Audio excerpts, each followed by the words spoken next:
Enlightened. Hello, hello. Welcome back to Positively Enlightened. This episode, we're talking about house flipping. But before we get there, I just want to ask, Maya, how was your week? Wow, well, my weekend has been uneventful. I don't start school until really late into January, which I just figured out, and I've actually been spending my week rewatching Hannah Montana because I just got Disney Plus. Wow. I know. They're all so Wow. tiny. I was watching it again, they all look so small. I don't remember Hannah Montana being that tiny. Imagine you were even tinier. Yeah, I know. I was basically the size of Rico. So, without further ado, let's get into this week's episode. For as long as I can remember, Noah has always been into HGTV, house flipping, everything, real estate, $1 million listing, anything in that field. She has always been into it, and I never have. I've never liked it, but recently I have started to see the importance of investing in houses and how useful it can be, and I have started to get more into it. So I'd love for her to share some of her tips because I do find them more interesting now, and I think you guys will too. That is so true. I do love investing in real estate. So if you know me, I love to buy houses and flip them or keep them as rentals. Hmm. But today's episode is going to be all about flipping houses. So, of course, there's many ways that you can buy a property to flip. You're obviously looking for something that's going to maximize your return quickly. Looking for properties that you're going to flip are a little bit different than looking for properties that you might want to keep and rent. So, like, what are the differences between those two? Like, why are they different? The two? Hmm. Well, if you want something that you want to keep it and rent it, you could look in a neighborhood that is slowly increasing, or maybe they're going to add some more features to the neighborhood. But if you're looking for a house that you want to flip, you're obviously looking for some fast money. You want to Right. buy in a neighborhood that is already established, already has value, and already has something to offer. I want to interrupt because I'm not just asking these questions for you because I honestly don't know a lot of them. So, like, how do you find out if a neighborhood is like increasing or like you see growth there and that they will become kind of like a popular neighborhood? What do you look for? hmm Well, first, you definitely want to keep an eye out on the market trends. This is important for multiple reasons, but you have to take into consideration that you're looking for a house that's going to need work, and the work can take anywhere from 1 month to 6 months. So you want to make sure that it is a good time to buy and invest so you don't buy something and it's worth less in 6 months. And now, another thing you want to look at is the neighborhood. It's very important that you look at the crime rates. This is especially important if you're looking to buy a property out of state or out of the city that you're based in. Yeah, I feel like that can be really hard because obviously we live in California and we know the different areas of California pretty well and different neighborhoods, even in other cities, I'd say. So I feel like that'd be kind of scary buying in a whole different state, which Noah actually does quite a bit. Definitely. And sometimes you might be looking on regular sites like realtor.com, Zillow, and you'll see agent remarks. And in the agent remarks, it might say, great upcoming area, nearby shopping. Don't be fooled by this Oh, I was already fooled. I'm not even lying. I was like, oh, so anyone could do it? because they could just be talking about the one liquor store in Dollar General on this corner. Oh So my gosh. Like they can don't lie about hey, it's nearby shopping. that? That's so And stupid. it might be up and coming, but you don't want to wait 30 years for an up and coming neighborhood. You want to see the growth. Slow and steady is fine, but you want to make sure that growth is there. So I do use a few different websites. Neighborhoodscout.com is really great for seeing the crime rate for a particular neighborhood. Also, niche.com, it does tell you the schools, which is very important. If you want to appeal to a family or maybe you're looking for a home that is worth more, look at the schools. That's also very important. Um, I did want to mention that you can buy a property to flip from obviously many different sources. I personally have bought houses to flip from either someone I knew who was just looking to sell quickly, they didn't want to put in the work, or I've also bought one that was listed with a realtor, and I've bought a few through online auctions. Scary. These scare me. Hey, it's risky, that's for sure. But if you do the right investigating and you really understand how it works, it can pay off so well. If you are going to use an online auction website to buy properties, make sure that you check the title because you can get stuck with outstanding debt if you don't. Do you want to talk a little bit about what you see when you are on these auction sites? Because I have obviously never been on them. Like, what do you see? What do you know about the house? Anything, or is it just straight up? "Hey, there's this house we're describing, and here's how. Like, how do you bid? How does anything work with that?" It really depends on who owns the house and from what site you are looking on. So typically, the houses that I buy from these online auctions, they are bank owned. So maybe they foreclosed and the bank took possession and ownership of the house. So now the bank's holding it and they want to sell it. And typically they have a reserve, and the reserve is the minimum amount that they will take for the property. So sometimes you see these okay looking homes and they're starting the bid at $20,000. So you could buy a car or you could buy a house. For real. So do you see the house though? Like you see the house? So it'll show you the address and it'll show you a few pictures. The description of the pictures can vary. Sometimes it is only a front of the house picture, a street scene of the neighborhood, and maybe the address zoomed in or the side of the house. Sometimes that's all you get to see. That's scary. It is scary, but if you know that the neighborhood is amazing, it might be worth the risk. Yeah, definitely. It might be. Sometimes there's also multiple pictures of the inside of the house, if it has a basement, the bathrooms, the bedrooms. But the thing to remember with that is sometimes the photos are outdated. They could be from a year ago. They could be from 2 years ago. Basically, all I'm hearing is everyone lies. Definitely, you have to do your research. So, I have bought a property. The first one I bought online at an auction, I was skimming through, different websites and looking at different neighborhoods. And I knew I wanted to buy one in Kansas City, Missouri. So I was... Chiefs! Go Chiefs! Well, that's like a quick little story. I didn't go to this one. I was not involved in this at all. I think it was during high school. I feel like it was during finals. I don't know why. It just feels like a stressful time in all of our lives. But Noah got this house, and then she keeps telling this story about when she went out there with our family that all they heard was "Go Chiefs!" They're oh my gosh, I'm so dumb. What is that? Is that football? What is that? Football team. Yeah, that's their football team in KC Chiefs. And I think you didn't know what they were saying at first, huh? I didn't think it would be possible that a whole city could have that much pride. That's crazy. Like everywhere, right? Everywhere. I still can't imagine.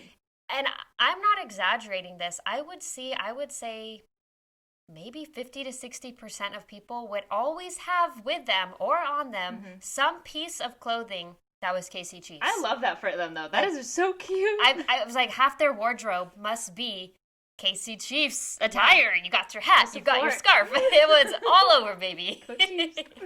I was very shocked at that pride, but hey. So, yeah, I bought a property there. I was looking online. I put in a bid, and I always have in my mind the most I'll go, the most that will make sense. And so I knew I was going to cut it off at a certain number. And the thing is with auctions online, it'll say like there's 5 minutes left of this, put in your final bid.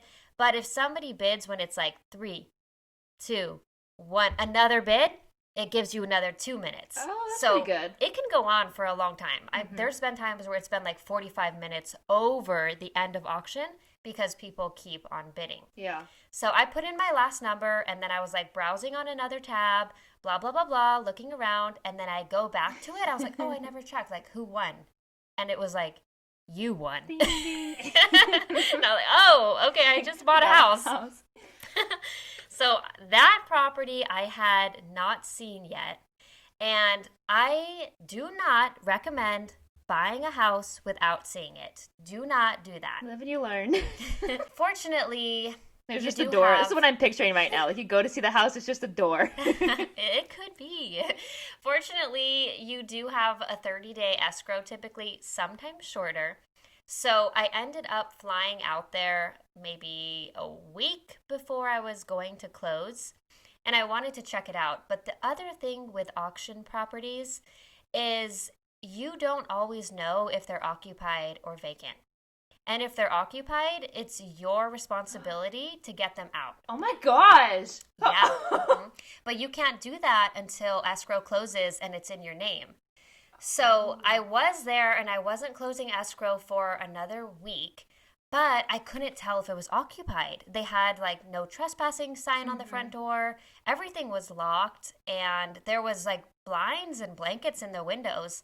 And I didn't know. And I asked the neighbors and they said, they come and go. So I didn't know if it was occupied or vacant. So I could not see the inside. Oh, that's really like scary, yeah. Super sketchy, but I had to take the gamble.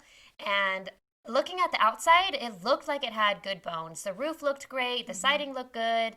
So I thought, okay, the inside can't be that bad if somebody is living in it still. So anyway, get escrow closed, finally get back out there to check it out, and it is vacant. Whoever lived there, they just left. They left everything. They left their beds, their clothes, their food in the kitchen. Ew. Everything. That's still your responsibility to get rid of and everything, it's too. all your responsibility. So that's how that property ended up going. Had to get everything cleared out and new cabinets, new flooring, new paint. But that was how my first property went. Okay, anyway, though, the house, it's sold. It's moved on. What are some other tips you have for people just starting out or any advice that you can give them? So, of course, like I mentioned, make sure that you go and see the property in person. When you do this, I highly recommend getting a home inspector or having a home inspection done. I'm really lucky. My dad is actually a home inspector here in California. So every time I'm going to look at properties, I also fly him out with me so he can look around and make sure it really does have good bones and check all of that good Free stuff. home inspector. Thank goodness I have him. Also, get an appraisal. So you want to have an appraiser to make sure that you don't overbuild for the neighborhood, because you could buy this property, put brand new quartz countertops, all new paint, beautiful flooring, but if the neighborhood doesn't have that value, you're just going to waste money. And no one's going to be able to afford this house unless they come in with all cash, which is very rare. So make sure you don't overbuild, get an appraisal. That actually happened to me one time. I wanted to sell this house for a certain amount, but the appraiser came and it was like $20,000 under what I wanted to sell it for. And because of that, I had to go with what his appraisal was. And to help you do that, go to open houses. Check out what's going on in the neighborhood. What are the expectations? And lastly, learn how to do things yourself. Oh, yeah, definitely. Okay? Get handy. Learn how to use all of these tools, because the thing is, you never know when things can get off track, and you actually have to put in your own sweat to make it happen. That's actually happened to me too, believe it or not. But I'm the type of person where when I buy a property and I have some contractors working on it, I like to have a time frame and a timeline of what's going to happen, when's it going to be finished, who's doing what work. And if it's not, sometimes you have to just get in there and finish the work so that it gets done on time. Yeah, I've only been part of 2 of these house flips, but every single time I do see the importance of just having stuff done yourself, because you don't know when other stuff's going to get in the way. These random things just pop up, Yeah. One time, actually this past year, Maya came with me to do one of these flips, and I hired a contractor to do about 90% of the work. Was this the first one? This is the first one in Indiana. Okay, I'm going to tell a story on it. So Noah had already bought a house and hired a guy to work on it, and then she told me, like, no, not a lot of work needs to be done. We're going to make sure everything just looks good, just do some finishing touches, and we're going to explore the city. I was lied to. I was lied to so hard. But honestly, so was Noah. She was also lied to. Oh, yeah. So she hired the contractor. We fly out there. We're planning on just doing, the last finishing touches. And we see that the house was nowhere near ready to be sold and put on the market, which was terrifying because like you said, you have these timelines and you also have these flights booked for certain days. Exactly. It was so scary. Like, one room had no light in it. The bathroom had no water. There was no sink in the kitchen. Like, I wanted to cry. Yeah, and we were there for, I want to say 6 days. And that's a lot Okay. to get all this stuff done 6 days. and more. Yeah. Yeah. And I knew it seemed like he had a little small crew with him, but it seemed like he was mainly in charge because he was the one who gave me the bid for the work to be done. So Yeah, but then we kind of found out that, yeah, he really wasn't doing any of the Mhm. work himself. It seemed like he was hiring other people to do his work. It was Yeah. really weird. Like he would say, I did this, but then we would ask him, how did you do this? What did you hook Yo, up here? wishy-washy. And he would be like, oh, well. It And was so so it was weird. like, did you do any work? Like, do you know how to do anything? Yeah. And we would see him often just like walking through the house with a tool bag, but not doing anything. Yeah, just walk over here exactly. with a tool bag, walk over there with a Mhm. tool bag. So I don't know about that. Because when we got there, we planned to be working like almost right next to him, but he would Mhm. literally show up hours after we got there and do one little thing, like put a door handle on, I kid you not, and say he'll come back in a couple hours to do the rest, and then we would not see him Never for the see him. whole day. Never see him. And that's really the worst thing about investing out of state is being able to Yeah. find those good contractors that you Mhm. can rely on. And mind you, when I bought this house, of course from an auction, but this house was in an awesome neighborhood. It was actually really cute. It had a beautiful backyard Oh, with these yeah. It huge was so trees, nice. really cute like outdoor patio. I mean, the house was awesome. But the back wall to this house was missing. When I first Yeah. saw it, there was like no wall. I mean, you could just walk into the master bedroom. And then the bathroom window, it's like somebody just knocked it down and it was outside. It's So crazy. the whole back of the house, it had to have like all new walls and drywall and some new siding. But it's what you get when you're looking for a cheap house in a great neighborhood. Yeah. Gosh, there's so much random stuff to do, and honestly, thank goodness our dad was there because he knows how to do all these random types of like labor and everything. But we And just the definitely- timing, like, it's insane when you hire the wrong contractors how much of your time it's going to take. Yeah, you really don't realize Mhm. that.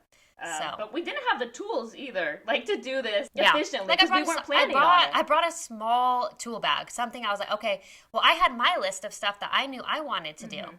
But it turned out we had to do more of this other contractor's work because I wasn't leaving town without knowing that yeah. this house was done. But This what- house was going to be on the market. One thing about our family, though, we will get it done no matter what. Like, it will be done. It's exhausting. And I'm not exaggerating either when I say we get to the house, or we got to the house at 8 a.m. every morning, and we'd leave between midnight and 2 a.m., sometimes 3. Yeah. And I felt so bad So because I tired. really wanted my family to come and like see how much this city was so cool and what you could do. Didn't see the city. Come I on. saw I was like, nothing. come on, family, like check out why I'm investing in Indiana. Like I saw the love it hotel, here. and I saw the home. And I felt I saw, so bad. Kroger's? What is that? Is it Kroger's? A supermarket. Yeah, that's what I saw. Yeah, it was not the trip we had planned, but the thing is with investing, anything can happen, so prepare for the worst. Yeah. When you're looking at a property and you're trying to decide if it's worth it to buy it or not, I like to use the 70% rule. So the 70% rule means you pay no more than 70% of the after repair value. Ooh. So, for example, you see that it's a $200,000 after repair value on this house, and you're looking at it, it needs about $30,000 in repairs. So the 70% rule comes out to pay no more than $110,000 for this house if you want to make a profit. That's really good to know. I sound like an iCarly button, like one of those little like things you just click and it's like different sound effects. I'm like, ooh, nice. I kind of want to. Can we talk about the second house now? The second house that I was a part of. I've only done like 2 with you so far, but Yeah. the second house, this is not just me bashing Noah either. I was told it'd be nothing like the first one. There were real contractors working on it, Yeah. unlike last time. Different than the first ones. And this was true, but unexpected things always pop up, and there were just so many random issues. I don't even remember them. I was trying to type out like my notes and everything and just stuff I remembered from this house. It was such a blur. I think I blacked out. I honestly think I blacked out. Yeah. Okay, so this house I did not buy from an auction. Okay, I actually bought it. It was on the market, and I loved the neighborhood, and I loved how it looked inside. This one's what led to her TikTok fame too, which we talked about in the last episode. This is what started it all. This house right here, it is a 110-year-old colonial house. So beautiful, original hardwood floors. It has like Really the high nice. ceilings. It's gorgeous. I was like, I saw this house and I knew I needed to buy it. I needed it. And there's so many weird stories I could go into just Yeah. about this So house. many weird stories that came with the house. So many Hmm. weird stories while we worked on the house. It was Yep. never ending. Each day was like a whole dramatic episode. It's a TikTok video. I was like, I have to put this out there because Yeah. it was Honestly, unbelievable. HGTV should work like reached out to us. It also Mhm. should eat. Everyone If you should. just, Like yeah, it's like, so much it's drama. so entertaining. You got drama, you got house flipping, you got beautiful furniture coming Yeah. in. It is entertaining for everyone, really. I know, the whole audience.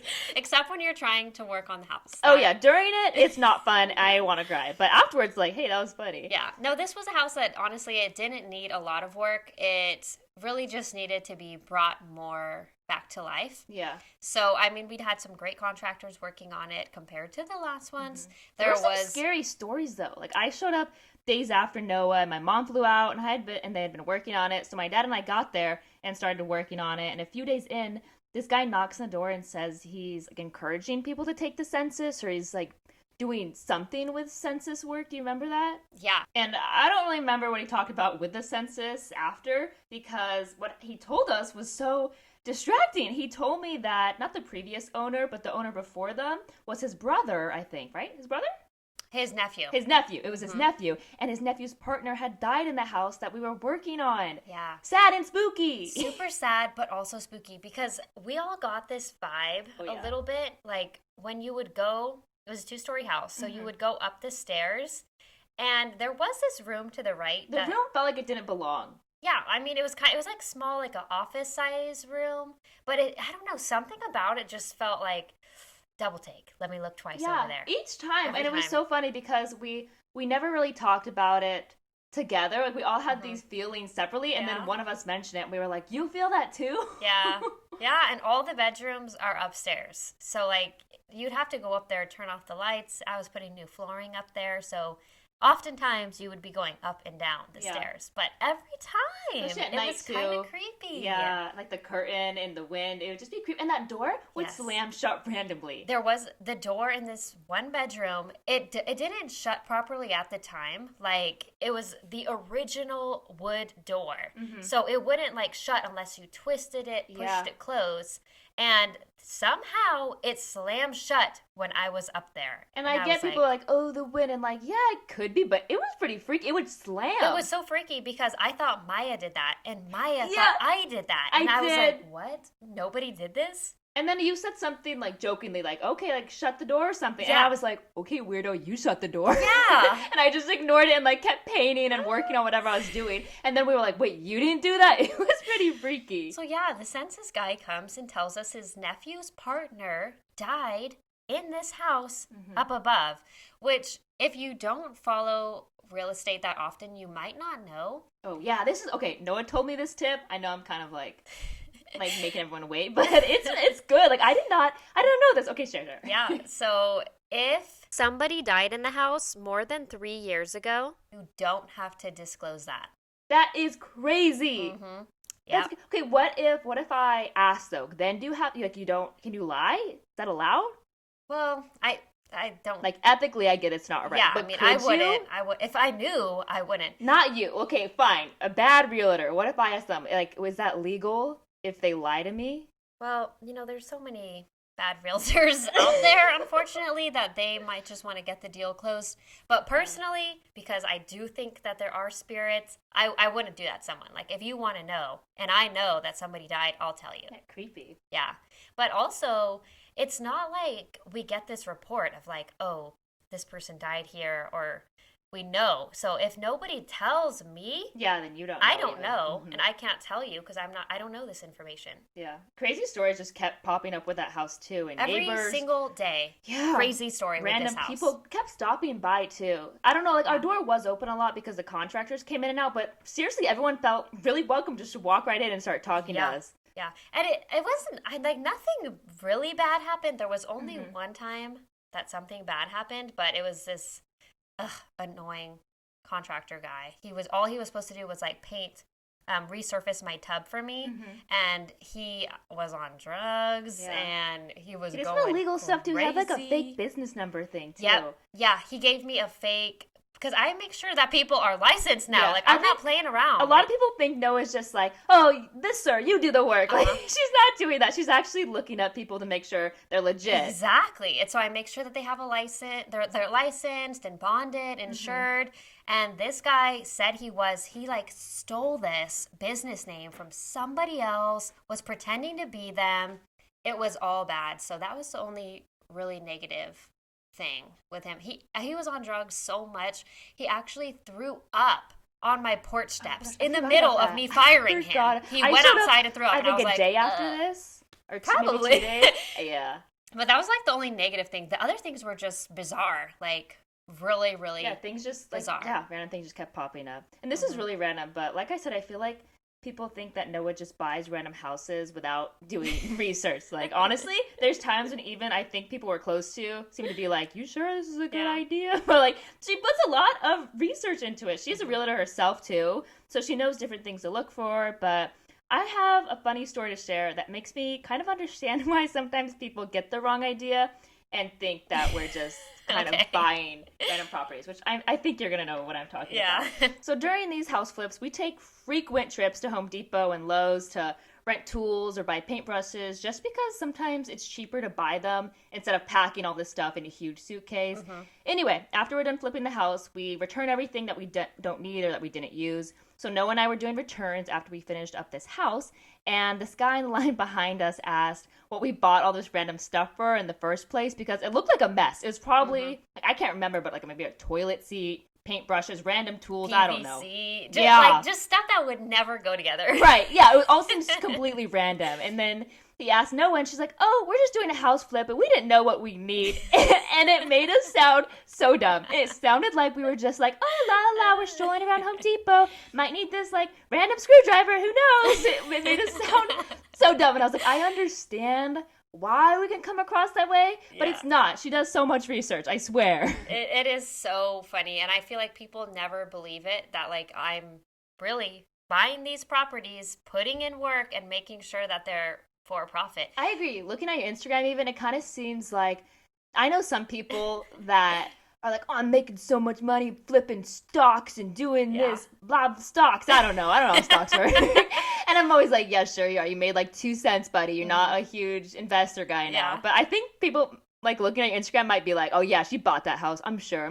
I think they doubt. They're haters out there. They are. But I think, my vibe to it is just like, I don't care what other people think. And not even the guy at Home Depot who was probably like, oh, this girl, you could tell, just look bought on his all face. that stuff.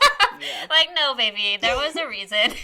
I just started laughing. It was so funny. And there were so many benefits to it, obviously. But every single house flip that I've done, I learn something new and I try something new. Yeah, each time it has gone easier for sure. I am lucky that I wasn't there for, like, the Kansas ones and the really, really rough ones, but it is clear that you do make changes from stuff that you see that goes wrong or just different things. And then, like, people or companies, they start making things easier and easier and easier. Yeah, you find out so much, And then you find out, oh, this is what makes it cheaper and faster. IKEA, like, I wish IKEA would sponsor me because I love them. I think we're their top customer, honestly. I think so. And I mean, they have like the best warranties. So if you are going to do a house flip, check out IKEA, especially for kitchens. I totally tore out the kitchen in the last house and put a whole new IKEA one. It was pretty easy. I mean, like, almost anyone could do it. And I know, like, our YouTube has gotten behind on videos, and I need to post episodes on there. Post some of the house flipping stuff, because it is really amazing the results you see. Oh, yeah. And I think some people kind of picture, like, a whole, like, HGTV, those shows can be fake, and I think they picture you, like, knocking the house down completely. Yeah. And they don't understand anyone can do the stuff that we're doing. Like, it does take hard work, but even just tearing down cabinets and doing simple fixes like that to make the home better, like, that already makes a big difference. Yeah, and I mean, you obviously, every house needs something different. You need to see what's in your budget. I don't make a brand new kitchen for every house. Sometimes you can just paint the cabinets, you know, put a new countertop in. Some do need it, and that's where your budgeting comes in, and you see what work needs to be done. But I do have a question for people out there living on the East Coast or Central America, because I don't understand how this is possible. Every house that I have checked out or bought has had a severe rat or mice problem. Maybe currently, maybe in the past, but how? Like, are people just out there living with these guys? Like, is this their pets? I don't know, and I hope they don't hate us for asking this. Like, I I'm get that sure we're it's not probably everybody, just, but I'm like, what is happening it out does seem here? like a lot of people don't have pest control. I don't know if that's just us being naive and not really knowing how, like, the other side of the United States works. Because I remember even being in, like, New York City, there would be so many mice. Like, you would just see a random mouse. Like, what the heck? What is up with that? I don't know. We started naming them, though. In the last house that we worked on, we didn't know that there was any rats there. And I remember one day I was painting the kitchen or something, or baseboard, I don't know, something. And then I thought it was dust. Because we had fans going because it was pretty hot. It's the summer. And I have, like, so much random stuff in every room. Paper, there's always just random stuff. So I thought maybe, like, dust or some tape just flew by because the fan was there, and I looked to the side and I was like, oh my gosh, it couldn't have, was that a roach? I was like, it's kind of big. And I was thinking to myself, everyone else was upstairs, I think, and I peek my head out and I don't see anything, and I don't see the fan either, and I'm like, okay, I'm just going crazy, lack of sleep. I probably only had 2 to 3 hours, and then the next day, because I didn't know there was mice either, which I'm already delusional. Like, it's all a blur. I think it was just one mouse. I don't know. But yeah, I was like, it could have been multiple. I don't know. Anyway, we named it Paul. And Paul was like the psychoest mouse I've ever Paul was ever so speedy. seen. He was so speedy. He was. Like, I mean, I don't know if it's just California, but we don't really see mice. Like, the only time I see a mouse is if my cat catches one, I don't know, somewhere outside. Otherwise, I don't think about them. I've never seen them, like, in the house or anything. So I don't know. I didn't. Maybe they are that fast. So I couldn't believe it. I don't know if we're sounding dumb, but mice are really fast guys. Like, I don't know. I feel like Paul was on something. Okay, he's built Stuart different. Little, like, he wasn't playing around. No, I never thought they'd be like that. But we trapped him multiple times in this house. Like, we had different traps. I don't play around with that either. Like, bugs or pest or all of that, no. Like, I have service that I keep to make sure that the houses don't have mice around. Yeah, we called someone right away. I did, but before that, till the next day. Remember? Yeah. Mm-hmm. So, like, we got all these random traps, probably again from, like, Home Depot. Yep. But we got all these random traps. We got these little sticky traps and everything. And we got regular ones. And we put food on it. Paul was so fast. He took the food off the trap. And the trap never went off. No. Well, it went off, but it didn't catch him. Or both. Yeah. Or they wouldn't go off. Teasing us. He would just get his cheese or peanut butter and he'd be out. Yeah. He's like, I can run over it. Ha ha. He was laughing at us. I could feel it. Yeah. Unfortunately, R.I.P. to Paul. There is no more mice. Maybe. Where's his body? He's definitely gone, so. Anyway, I hope some of these tips were helpful.